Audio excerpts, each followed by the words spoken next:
Okay, so we're starting here with our ingredients.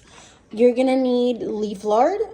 We are using this one. We're gonna use this entire container, that's 14 ounces. You're gonna need some peppercorns whole with some salt, clove. You're gonna need some thyme and bay leaf, a cinnamon stick, two large oranges, or you could do four little ones like I have here. We have the pork right there. And we have our main equipment, which is going to be this slow cooker.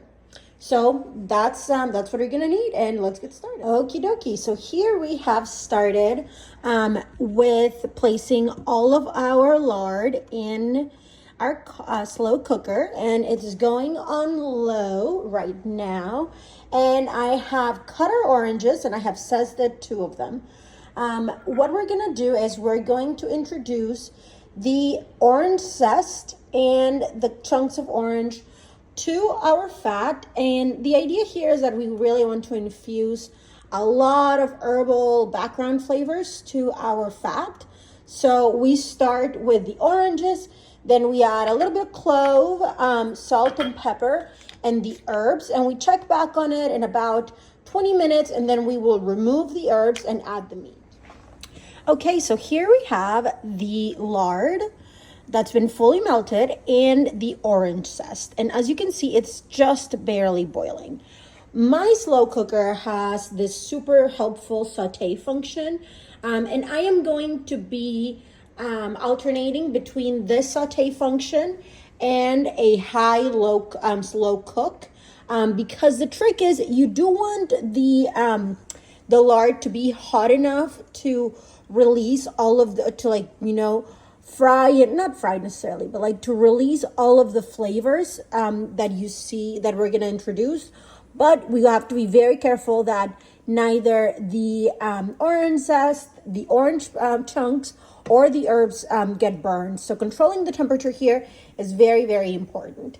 I'm sure there is like an actual temperature that you want to maintain it at. However, none of the recipes that I was able to find told you what that actual temperature is. They just said, do it as, do it by feel. So that's what we're doing right now. Now that this is going for a second, I'm going to let it go for a little bit, and I am going to add the orange.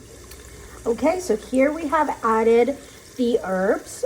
We have thyme, bay leaf, cinnamon stick, a little bit of cloves, about a pinch of cloves, a little bit of salt and whole peppercorns, plus we have the orange zest and the orange. Again, the trick is for this to boil but not burn anything. So we are controlling the temperature as best as we can, going, turning on the saute function just a little bit and then letting it cool back down. We are gonna let this go for another 10 minutes. And then we are going to add the meat chunks.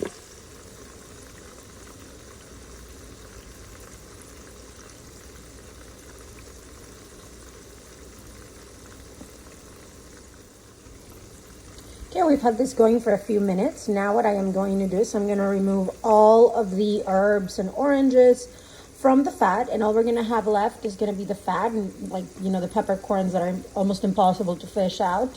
And we're going to add the meat. Okie dokie. I have added the meat to our flavored fat. I removed as much of the flavoring herbs and oranges as I could. For the meat, I'm doing about 1.5 pounds of what's called stewed pork. And I actually cut out the very, very greasy chunks since we already have quite a bit of fat here. So here what's going to happen is we're going to let this go on high on a slow cooker for 4 hours. We're going to check in on it. And then for crisping it, we're going to crisp it in a pan when we're ready to serve. Here's what the meat looks like 4 hours after it's been slow cooking on. I actually turned it up to high because it was a little bit low. But as you can see, the meat is totally cooked, but it is not crispy. So what we're going to do is we're going to separate the meat and the pork fat, and we are going to crisp up the meat whenever we're ready to serve. Okay, so what I have done here is I took some of the fat from the pork that I stored yesterday, and now it's back to being melted, and it is crispy. And here is what our meat looks like.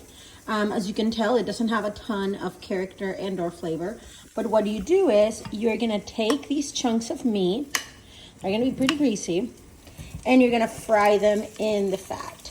And that is what's going to give us our final carnitas result.